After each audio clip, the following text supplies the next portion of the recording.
Back live once again at the Henry Patova Gymnasium. Seth, the voice of the Yellow Jackets here, and joining me is Lardy Navarro. He's a bare-knuckle boxer.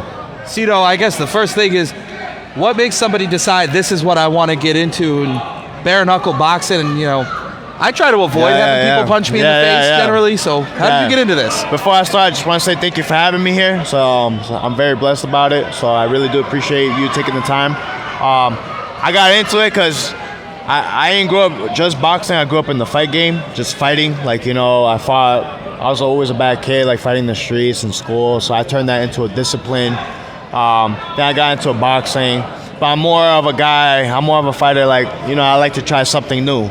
So I found bare knuckle fighting championship. I went last year to New York at the tryouts in Belfast.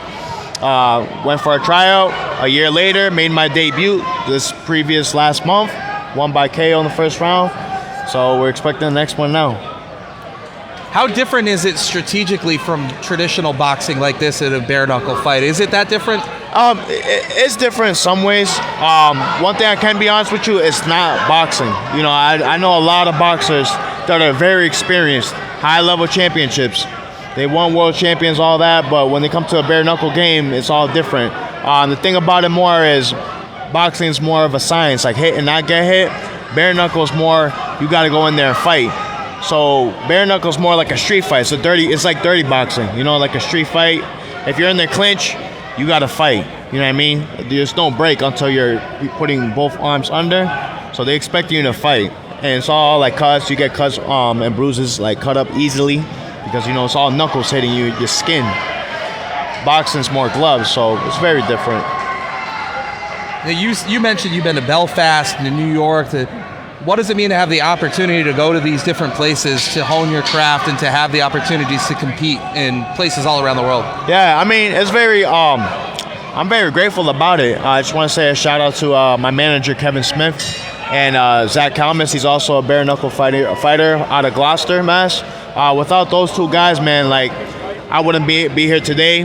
They helped me travel around. I tour a lot now. I meet a lot of big name fighters, and I get to experience that. So it's like a dream come true. You know what I mean? So all I can say is a humble way. It's it's more of an opportunity for me, since I'm fighting big stage and live worldwide, especially on pay-per-view, that people can showcase. People will know who my name is.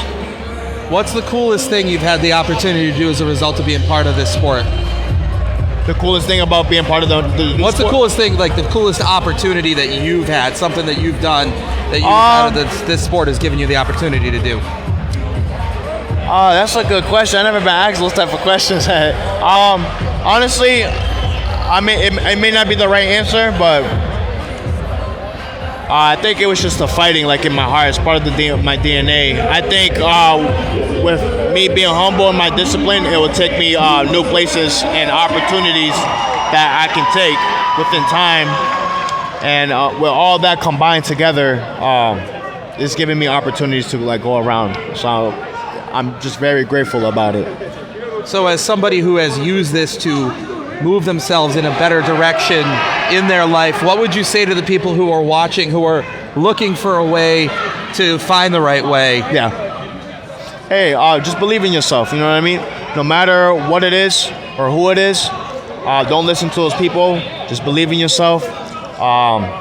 Sometimes the outcome isn't what you always desire it to be, so you just got to keep moving forward, keep fighting for it. Be prepared to fail, because we can't always win, you know what I mean? We gotta fail at times, and it's all about how we can get back up on our feet and keep pushing forward and keep moving forward. And I think that's the plan for everyone to be successful, whatever you want to do in life.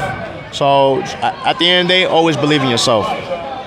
It's absolutely the truth. Failure is only failure if you don't learn something from it, right? Yeah, exactly. Cito, thank you for doing this. I appreciate your time, and hope you're enjoying this as much as I am. Thank you guys. Thank you guys for having me. I really appreciate it.